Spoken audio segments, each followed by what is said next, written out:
the Election Commission seems to have put the brakes on the release of the biopic film on Prime Minister Narendra Modi. Now, in a detailed statement and order that came out, which actually didn't refer to any specific case, but went on to say that no biopic material content can be displayed if it disrupts the level playing field, if it actually helps the electoral prospects of any candidate or harms the electoral prospects of any candidate. Ayushman has more.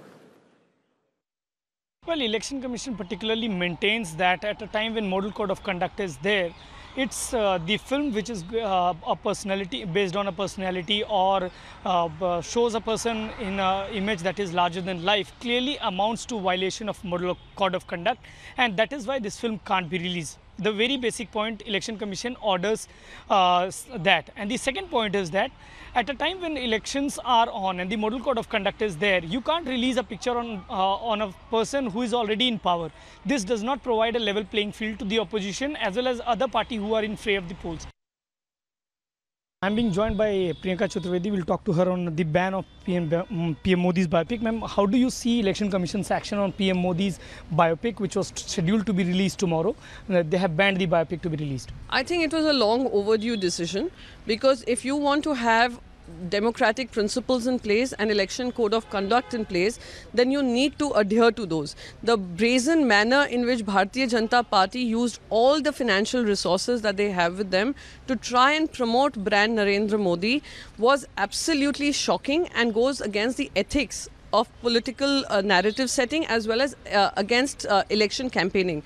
So Election Commission taking this decision is a welcome move, and I think it should also send out a strong message to Bharatiya Janata Party that they cannot misuse the authority bestowed on them by the people of this country, so that they can use it for their own popularity and their own political narrative and their own political branding. In fact, while there isn't a official confirmation on this fact, but EC officials have indicated to us that the same order will also apply to Namo TV. Now, Namo TV is actually a channel that has been broadcast on many cable and DTH platforms, and there's been a lot of confusion on whether it's a media channel, news channel, or an ad channel. We are still waiting for final confirmation, but this is what Ayushman found out. One more complaint with the Election Commission on the Namo TV app. How do you respond? What do you feel the Commission should do on that?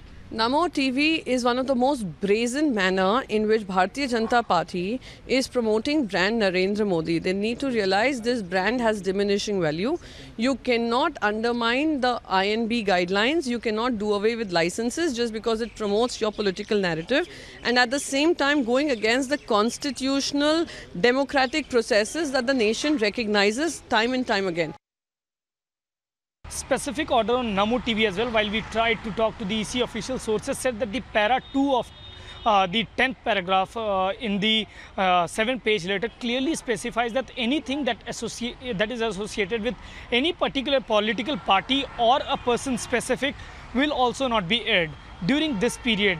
This will also amount to the violation of Model Code of Conduct. So clearly, if you see this series which is there based on the Prime Minister's life, whether it is a TV series or it's Namo TV, the EC officials say that this order in 3 paragraphs clearly mentions that this is being applied to all those series